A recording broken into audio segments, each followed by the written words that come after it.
ఆంధ్రప్రదేశ్ మాజీ ముఖ్యమంత్రి వైఎస్ జగన్మోహన్ రెడ్డి గారు కూటమి ప్రభుత్వం గడిచిన 4 నెలల్లో చేస్తున్న తప్పులతో పాటు విజయవాడకు సంబంధించి వచ్చిన వరదలతో పాటు వరద బాధితులకు అండగా పరామర్శించే కార్యక్రమానికి శ్రీకారం చుట్టిన సంగతి మనందరికీ తెలిసిందే. తాజాగా జగన్మోహన్ రెడ్డి గారు పిఠాపురం నియోజకవర్గంలో వరద నీరుతో బాధపడుతున్న కుటుంబాల ఇంటికి వెళ్ళి పరామర్శించే కార్యక్రమం చేయడం జరిగింది. పిఠాపురం నియోజకవర్గ పరిధిలో ఏలేరు ముప్పు గ్రామాల్లో ఇవాళ ఆయన పర్యటించారు. అనంతరం రమణక్కపేటలో ఆయన మీడియా సమావేశం పెట్టి మరి మీడియాలో మాట్లాడారు. ఏలేరు రిజర్వాయర్ వాటర్ మేనేజ్మెంట్ విషయంలో చంద్రబాబు ప్రభుత్వం పూర్తిగా నిర్లక్ష్యం వహించిన విషయాన్ని జగన్ ఇక్కడ కుండబద్దలు కొట్టారు. చంద్రబాబు ముమ్మాటికి తన తప్పు మాదిరిగానే ఇదంతా జరిగిందని, ప్రభుత్వ నిర్లక్ష్యంతో విజయవాడ ఏ మాదిరిగా అతలాకుతలం అయ్యిందో అచ్చం అదే మాదిరి అదే తరహాలో ఏలేరు రిజర్వాయర్ రైతులను ముంచేసిందని జగన్ చెప్పుకొచ్చారు. భారీ వర్షాలు పడతాయని రాష్ట్ర ప్రభుత్వానికి వాతావరణ శాఖ ఆగస్టు 31 తేదీన సమాచారం అందించింది. అయినా కూడా ప్రభుత్వం పట్టించుకోలేదు. ప్రజలను అప్రమత్తం చేయాల్సిన పోయి పూర్తిగా గాలికి వదిలేసింది. చంద్రబాబుకు ఏమాత్రం మానవతా దృక్పథం లేదు అనేది ఇక్కడ క్లియర్ కట్గా అర్థమవుతుందని జగన్ అన్నారు. ఏలేరు రిజర్వాయర్కు వచ్చే ఇన్ఫ్లోను ఎందుకు మేనేజ్ చేయలేకపోయారు? రిజర్వాయర్ నిండే వరకు ఎలాంటి చర్యలు చేపట్టలేదు. ఆ తర్వాత క్రిందికి వదిలారు.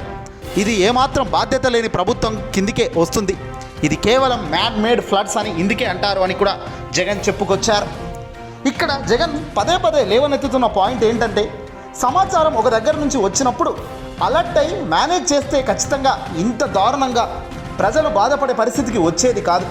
ఇక్కడ ప్రజలు బాధపడుతున్నారంటే ఏదో అనుకోని విపత్తు కాదు. ప్రభుత్వ తప్పిదం వల్ల వచ్చిన ఒక ముప్పు, ఓ బాధ్యతారహితంగా లేని ప్రభుత్వం చేసిన నిర్వాహకం వల్లనే అక్కడ విజయవాడ మునిగింది. ఇక్కడ పిఠాపురం నియోజకవర్గానికి సంబంధించిన ఏలేరు రిజర్వాయర్ కూడా ఆ స్థాయికే వచ్చింది అని కూడా జగన్ చెప్పే ప్రయత్నం చేశాడు. పదే జగన్ను టార్గెట్ చేయడం, జగన్ జగన్ జగన్ జగన్ అని జగన్ నామస్మరణ ఇక ఆపేయాలి అంటూ జగన్ గట్టిగానే సీరియస్ అయ్యారు. ఇక్కడ ప్రతిసారి జగన్ జగన్ జగన్ అంటున్నాడు. రాష్ట్రంలో ఏది జరిగినా అది జగన్కే ముడి పెడుతున్నాడు. ఇకనైనా జగన్ నామ ఆపాలి. అధికారంలోకి వచ్చి 4 నెలలు గడుస్తుందయ్యా. చేయాల్సిన దాని గురించి ఆలోచించు. నిజాయితీగా పాలన చేయడం నేర్చుకో. ప్రజలకు న్యాయంగా ధర్మంగా ఇవ్వాల్సిన దాని మీద ధ్యాస పెట్టి చంద్రబాబుకు గట్టిగా హితాబ్ పలికారు జగన్. చంద్రబాబు కేవలం గ్లోబల్స్ ప్రచారాలకు నమ్ముకున్నారు. ఈనాడు, ఆంధ్రజ్యోతి, టీవీ5 లాంటి ఎల్లో మీడియా తోడైందని వాళ్ళు చెప్పిందే పదే ఒక తప్పును నిజం చేసే కార్యక్రమానికి ఒక శ్రీకారం చుట్టే దానిలో వాళ్ళు పనిచేస్తున్నారు. గ్లోబల్ ప్రచారాలకు చంద్రబాబు తమ్ముడు వరసవుతాడు. అబద్ధాలను మ్యానుఫ్యాక్చర్ చేయడంలో దిట్ట. వాటిని అలాగే ఆ మ్యానుఫ్యాక్చర్ని అమ్ముకోవడంలో సైతం చంద్రబాబు కెపాసిటీ ఈ భూమి మీద ఎవ్వడికి కూడా లేదు అని జగన్ చెప్పడం విశేషంగా మారింది. ఇక చాలా రోజులుగా జగన్ కూడా కాస్త దూకుడుగానే మాట్లాడుతున్నారు. దూకుడుగానే కాదు, చాలా ఆవేశంగా లాజిక్గా జగన్ ప్రశ్నల వర్షం కురిపిస్తున్నాడు. ఇప్పుడు జగన్ ఉంటే ఏం చేసేవాడు, చంద్రన్న మార్క్ మోసం ఎలా ఉంది అనే విషయాలను కళ్ళకు కట్టేలా జగన్ చెప్తున్నారు.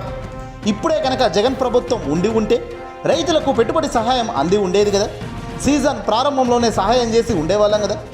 గతంలో పంట నష్టం జరిగితే హెక్టార్కు 17,000 ఇచ్చాం కదా. గతంలో చంద్రబాబు హయాంలో అది కేవలం 15,000కు మాత్రమే ఉండేది. ప్రీమియం కట్టి ఉంటే 24,000 నుంచి 25,000 వరకు బీమా పరిహారం కూడా వచ్చేది. దాంతోపాటు పెట్టుబడి సహాయం 0 వడ్డీ కింద దాదాపు 5,000 వరకు అన్నీ కలిపి రైతులకు ప్రతి ఎకరాకు దాదాపు 50,000 దాకా సహాయం అందేది. కానీ చంద్రబాబు చేసిందేంటి అని జగన్ ప్రశ్నల వర్షం కురిపించారు. ఎకరాకు 10,000 ఇస్తున్నానన్నారు. ఎలా? ఏ క్రాపింగ్ లేదు, ఆడిటింగ్ లేదు, ఆర్బీకే వ్యవస్థ లేదు, ఇంకా ఇన్సూరెన్స్ గురించి చెప్పడం లేదు. చంద్రబాబు హయాంలో కేవలం 3,000 కోట్లే వచ్చాయి. ప్రభుత్వం చెల్లించాల్సిన 1,250 కోట్లు చెల్లించకపోవడంతో ఖరీఫ్ సీజన్లో రైతులకు ఇన్సూరెన్స్ చెల్లించలేదు. భరోసా గురించి నోరు మెదపడడం లేదు. ఇన్ని విధాలుగా రైతులు నష్టపోతున్నా చంద్రబాబు మాత్రం నిజం మాట్లాడటం లేదు. ఇది చంద్రబాబుకు మనకున్న తేడా అని జగన్ చెప్పుకొచ్చారు. తాజాగా చంద్రబాబు కాదు, ఇక పవన్ కళ్యాణ్పై కూడా జగన్ కాస్త ఘాటుగా రిప్లై ఇచ్చారు. పవన్ కళ్యాణ్ ఒక cinema artist, Chandrababu drama artist అన్నారు జగన్. సినిమాను మించిన డ్రామా ఆర్టిస్ట్గా చంద్రబాబు అవతరించారు. బహుశా పవన్ కళ్యాణ్ కొత్త కాబట్టి ఆయనకు పెద్దగా తెలిసి ఉండేది కాదు, ఆయనకంత అవగాహన కూడా లేదు. ఎక్కడ ఏదైనా కూడా అది చంద్రబాబుకే టార్గెట్గా చెప్పారు జగన్. చంద్రబాబు చేస్తున్న అరాచకాలకు వత్తాసు పలుకుతూ ముందుకెళ్తున్న వ్యక్తే పవన్ కళ్యాణ్. సినిమా స్టార్ను మించిన డ్రామా స్టార్ చంద్రబాబు నాయుడు అంటూ కూడా ధ్వజమెత్తారు. ఇక గతంలో ఎన్నికలకు ముందు హామీల వర్షం కురిపించే కార్యక్రమంలో భాగంగా చంద్రబాబు చేయించిన ప్రచారాల గురించి జగన్ రోత పుట్టించారని చెప్పాలి. పవన్ కళ్యాణ్ కూడా ఇక్కడ బాధ్యత రహితంగా లేడు అన్నది క్లియర్గా తెలుస్తోంది. నీకు 15, నీకు 15, నీకు 15, నీకు 15, నీకు 18,000 అని గతంలో ఎన్నికల ప్రచారాలు ఏ రేంజ్లో చేశారో మనకు తెలిసిందే. అదే రేంజ్లో జగన్ ఇప్పుడు చుక్కలు చూపించారు. పిఠాపురం నియోజకవర్గం వేదికగా జగన్ మీడియాతో మాట్లాడుతున్న సందర్భంలో తాను చేసిన కామెంట్స్ ఇప్పుడు వైరల్ అవుతున్నాయి. ఒక్కసారి ఆ వీడియో క్లిప్ను చిన్నగా చూడండి. ఇంట్లోకి పోతే రైతన్న కండువా వేసుకొని ఇంట్లో నుంచి బయటకు వస్తా ఉంటే ఏమన్నాడు, చంద్రన్న వస్తాడు 20,000 ఇస్తాడు. జగన్ అయితే 13,500 కదా, 20,000 ఇస్తాడు.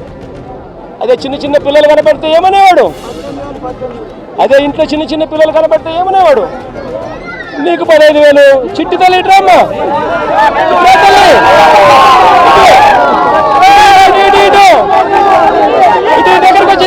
దగ్గరకు వచ్చాయి ఇటు ఇటు ఇటు ఇటు ఇటు నీకు 15,000, ఇదిగో నీ తమ్ముడికి నీకు 15,000, అదిగో నీ తమ్ముడికి ఇంకొక తమ్ముడి దగ్గరకు వచ్చినా నీకు కూడా 15,000.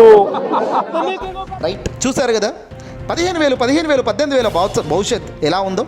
ఒక వ్యక్తి ఏ స్థాయికి దిగజారి ఏ స్థాయికి ఎన్నికల ప్రచారంలో చంద్రబాబు నాయుడు కూటమి చేసిన అరాచకాలు చూసాడా.